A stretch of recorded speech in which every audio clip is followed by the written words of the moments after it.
I'm here with Ann O'Sullivan, the Family Caregiver Specialist from the Southern Maine Agency on Aging for their program, the Family Caregiver Support Program.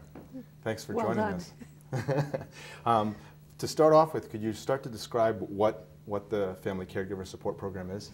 Well, Family Caregiver Support Program actually came around in 2000 when the Older Americans Act was reauthorized, because nationally Congress and legislators realized that most older adults are getting help at home from family and friends who aren't getting paid to provide it. And that we need those people to be able to keep doing that and not get exhausted.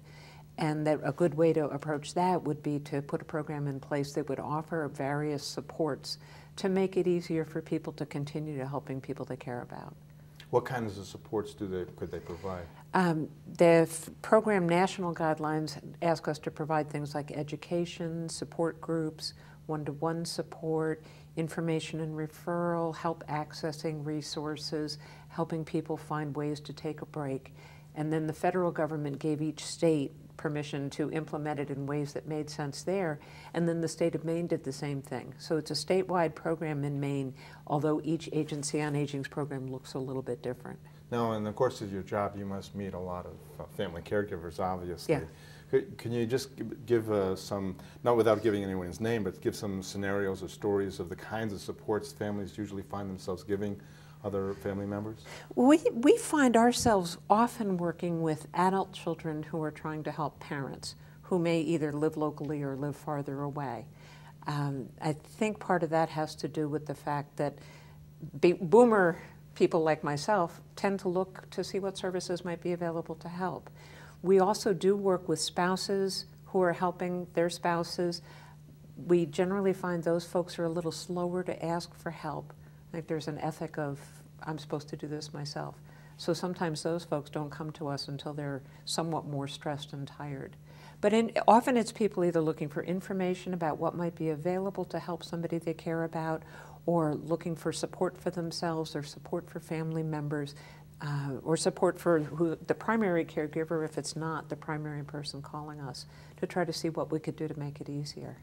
I imagine that in some way it might save the taxpayers some money to keep family caregivers healthy, because if they weren't there, the people they're supporting or the people they're giving care to might fall back and get other kinds of supports that are paid for by the taxpayer. You're absolutely right. Do you have any kind of success stories in mind where you see somebody just at the end of the rope and you were able to support them and they kept on going? Any things that come to mind? One of the things that's been very cool about working in this position is that we have success stories all the time. Sometimes we'll just be talking to someone about the situation and they'll say, wow, I just feel better having sorted it out with somebody.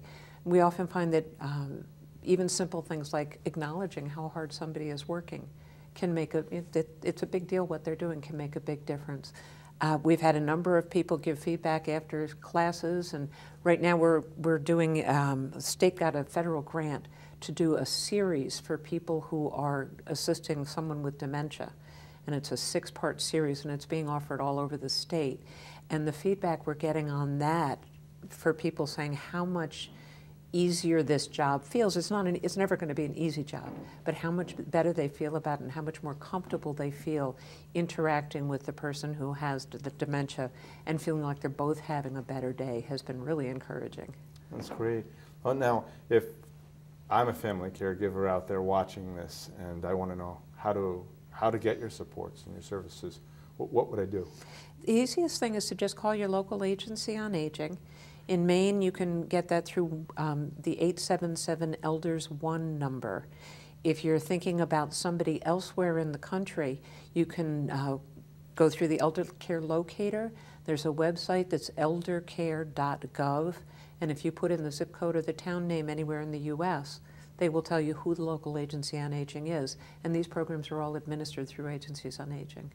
Well, that's great. Thank you very much for coming in and sharing that. My pleasure. I'm sure there's plenty of people that need to get this information. Thanks for your help in getting the word out. Thank you.